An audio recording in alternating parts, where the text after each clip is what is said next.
Locked On Podcast Network presents Locked On Sports Today. Caitlin Clark. That's it. That's the tease.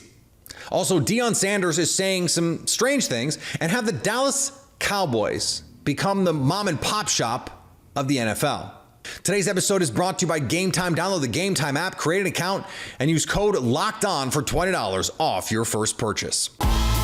I'm Peter Bukowski, starting your day with the can't-miss stories and biggest debates in sports. You're Locked On Sports Today. Searching all major sports. Found. Let's start with the biggest story. It must have been a clear night in women's college basketball because the stars were out. Caitlin Clark leads number one Iowa past a game West Virginia team. She puts up 32-8. Paige Bueckers 32-10-6 as UConn slides past Syracuse. And Juju Watkins just continues to amaze us, 28-11 as USC gets a second half push to win 73-55. Em Adler from the Next and Locked On Women's Basketball joins me now. And Em, what was the storyline from Monday that you have your eye on here? The storyline overall has to be the battle between Iowa and West Virginia, right? This is the game that I think was closest throughout the night of all of the marquee ones you just mentioned. You know, it was so back and forth. The level of physicality was, I think, so unlike anything that we see usually in an Iowa game. And, you know, that's really foreshadowing to who they're going to face, you know, maybe next round, but certainly if they get there in the Elite Eight. And we're looking forward to that. But I think it also speaks to, you know, the depth of women's basketball and the stardom. You play a West Virginia team that was the 8 seed and they put up this big of a fight that I think, you know, if you're just coming to the sport, you don't expect, you know, the number 2 team overall, a 1 seed, to really get taken to the wire like that. I love the setup to have these top seeds get the home court first and then move to the neutral sites. What do you think of that setup? Because as I watch the men's side, I'm sort of like, you know, I like when the top seeds get to face a neutral crowd who's not really neutral. They cheer for the upsets. But I love these home crowds. Like to see Iowa just go absolutely nuts, I thought was really, really cool. There's definitely a lot of discourse about it. I personally come down on the side of I love letting the top 16 teams, you know, the top 4 seeds in each region host. Right. I think the atmosphere you just don't get. This is something that, you know, if you're covering Olympic sports, especially if you're on, you know, lacrosse, especially if you're on something like soccer, baseball and softball, you get these atmospheres and you know how special it is. And I think, you know, it's an incredible experience for fans, but especially for players when, you know, you have these packed houses.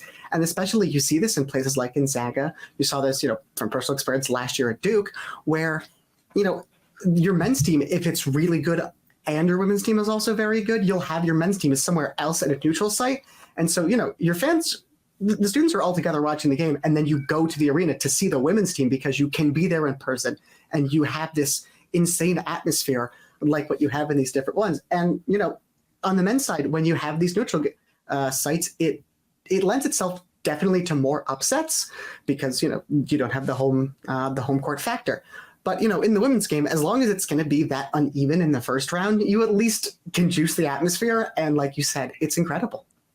It is. I don't want to go too far and not mention what happened with UConn because Paige Bueckers, All-American, she has been playing at another level. And what UConn has been able to do over the last 30 years, all they do is go to the Sweet 16.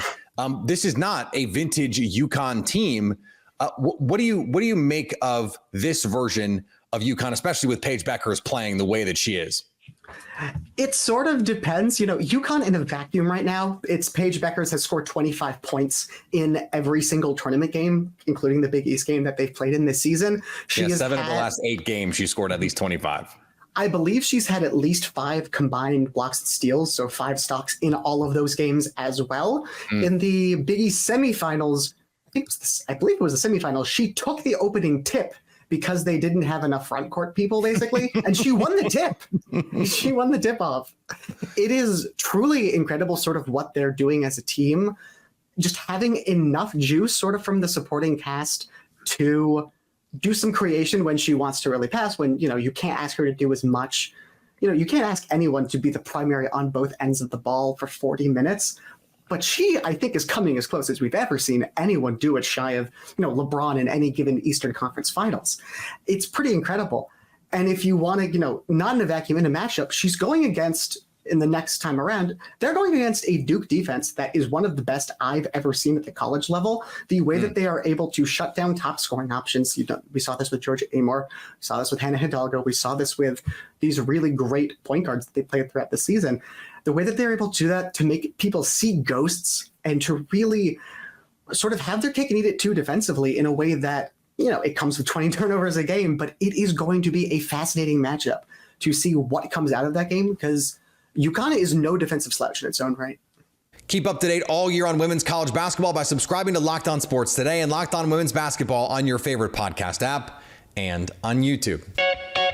Thanks for making Locked On Sports Today your first listen. Coming up, does Deion Sanders need to say what he's been saying? Before we get to that, Shohei Ohtani made a statement that has answered very few questions. With killer last-minute deals, all-in prices, and their best price guarantee, Gametime takes the guesswork out of buying tickets. They're obsessed with finding ways to help you save money on tickets. Gametime has deals on tickets right up to the start of the event and even an hour after it starts.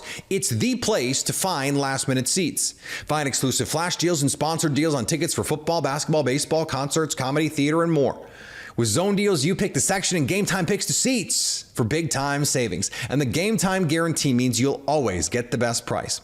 If you find tickets in the same section and row for less, Gametime will credit you 110% of the difference. Right now, new Gametime users get $20 off your first purchase with the code LOCKEDON. Terms apply. Just download the Gametime app and use code LOCKEDON for $20 off your first purchase.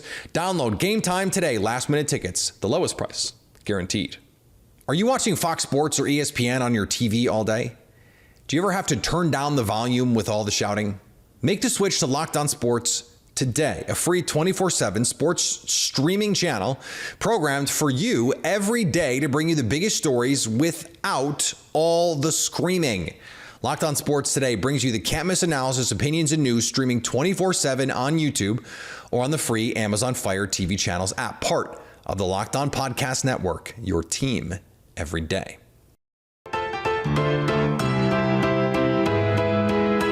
Shohei Ohtani made a statement and didn't take any questions afterward about his involvement in a gambling scandal involving his interpreter. And that has us feeling completely okay with this, right? Right? まずはじめに、僕自身 So I never bet on baseball or any other sports, or never have asked somebody to do it on my behalf. And I have never went through a bookmaker to bet on sports. 誰かに送金を依頼したことももちろん全くありません。Up until a couple days ago, I didn't know that this was happening. だっていうのも全く知りませんでした。結論から言うと。Just to kind of just go over the result, in conclusion, Ipe has been stealing money from my account and has told lies. 嘘をついていたっていうのが、結論から言うとそういうことになります。And speaking of, another player in another sport is embroiled in controversy around gambling. Toronto Raptors forward Jontay Porter is under investigation by the NBA following multiple instances of betting irregularities over the past several months, according to reports. At issue are prop bets involving Porter from games on January 26th and March 20th. In those two games, sportsbooks have reported an increased number of bets and increased value of bets placed on Porter props, all to hit the under. In both cases, Porter left the game early. Once he left for an issue with his eye, and the other time was for an illness. In both cases, sportsbook reported that the most money made for the day involved Porter unders. On the court, the Hawks stunned the Celtics. The Hawks' improbable 120-118 win against the Seas. Tate, you said, I don't think we should be surprised. Nah, I don't think that we should. Now, I will say this much. The Hawks have been, I guess, somewhat significantly improved. Maybe not a ton, maybe not a boatload, not nothing necessarily overwhelming, but they have been improved. Improved so much that anybody would predict this? Probably not.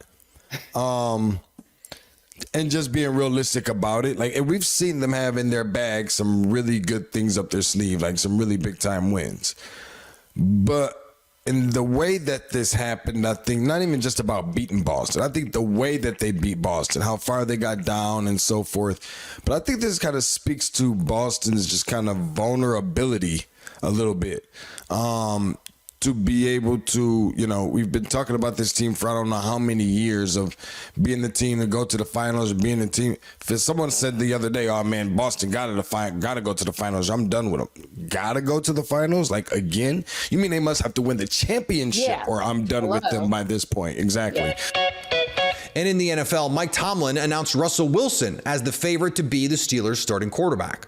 We're not resistant to competition, but as I've mentioned several times of late, I just think it's appropriate to establish positioning as we get into this thing. And the term that I've used is Russell has pole position.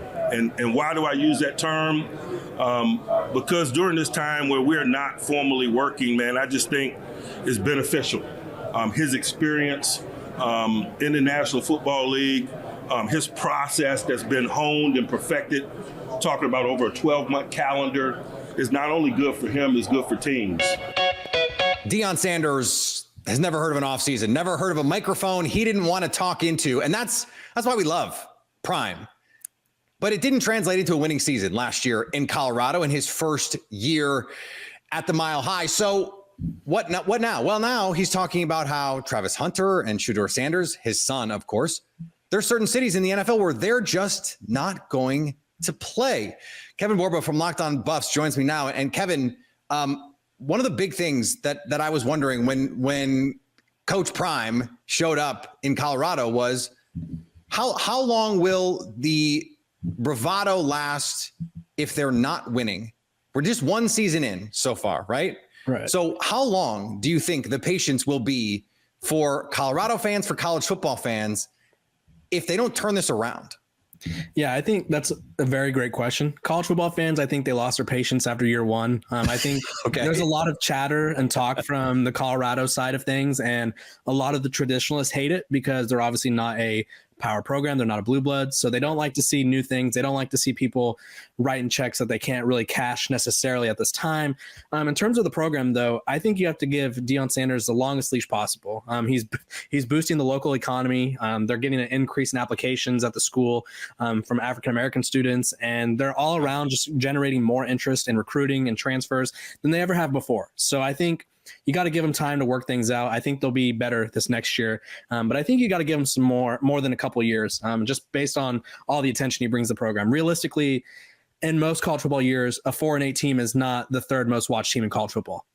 So maybe it's not Shohei Sanders. Maybe he doesn't quite have the ability to say, well, I'm going to only go in these places. But we were just having this conversation with Caleb Williams. Travis Hunter might be good enough. Like, we might be talking about him next year as a top 5, top 10 kind of pick. He might have the kind of cachet to say, oh no, I'm only going to these places. How far in the future do you think something like that could be?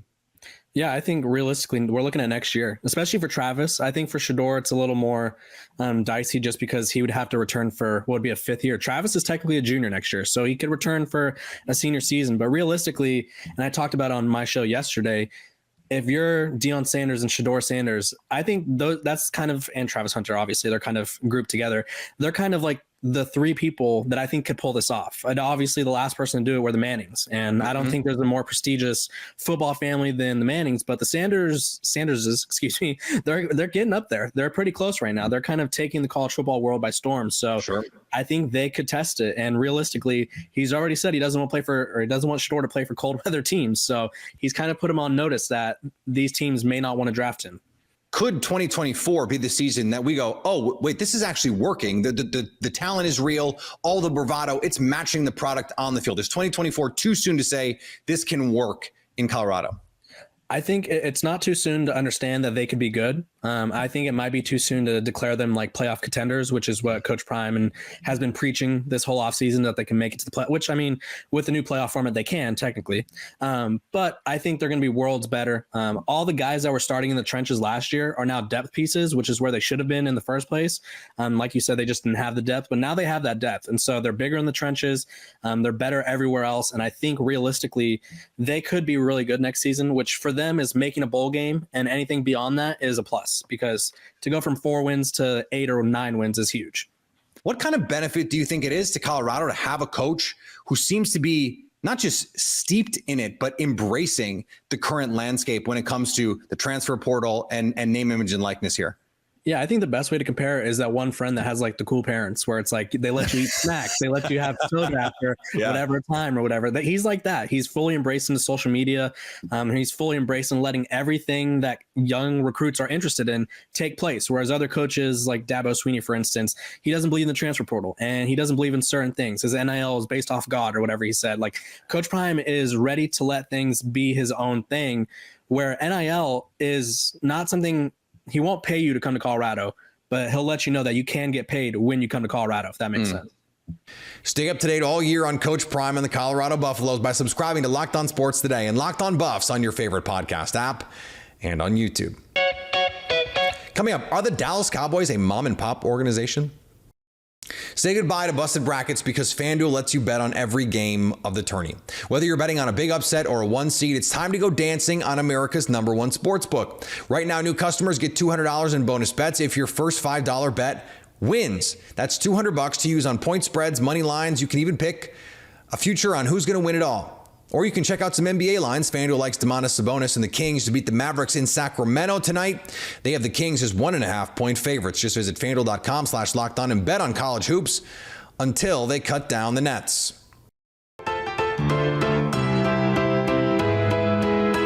The Cowboys didn't do much in free agency this year. In fact, some might say they did nothing. Locked On NFL host James Rapien and Chris Carter wonder if that means a change in philosophy for the mighty Cowboys. Let's switch it back to the Cowboys real quick when we're talking about people that didn't win here. Where does this team even go at this point? Because now you don't have Tony Pollard, who was your replacement for Ezekiel Elliott. You lost Tyron Smith, and now you're not looking at a roster that's going to be depleted compared to last year. You certainly have the draft and all, but this is a team now that they've sunk their money into Dak Prescott. They've gotten ready for They've gotten ready for handling that. But now it seems like they're stuck with the roster that they have right now. And unless they make some big hits in the draft, they're very much going to be the same team they were last year. And I don't think that's anywhere near enough to get to a Super Bowl. It's wild to me. Is this a mom and pop shop or the Dallas Cowboys? Ooh. Is this like a local restaurant that I enjoy going to? Because let's be honest, I love local. So is that what I'm talking about? Or are we talking about the Dallas Cowboys, this team that's supposed to be America's team, this team that should be able to move money around and manipulate the cap and do whatever the hell it takes to be in Super Bowl contention? They have no chance of winning a Super Bowl this year. None. Zero. Yeah. In today's NFL, you have to be active in free agency. You have to. I don't care if they hit in the draft. They're not winning a Super Bowl this year. How close were they last year? I think they were miles apart from the teams that played for the Lombardi. And so how do you make up that gap? You get active in free agency and you get creative. And they're not. And I don't know if it's because they saved about $4 million in cap space with that Dak Prescott restructure. Are they saving money to make him the highest paid quarterback in the NFL? Well, I don't love that. The Cowboys are the most popular team in the NFL. They've been one of the most profitable teams in the NFL since Jerry Jones took over. Jerry Jones is a visionary in monetizing football. No one is better at it than he is. And they don't spend like a team that just has money to spend. They don't go out and pay free agents recklessly. They've drafted pretty well, despite the fact that they have some Nepo front office hires.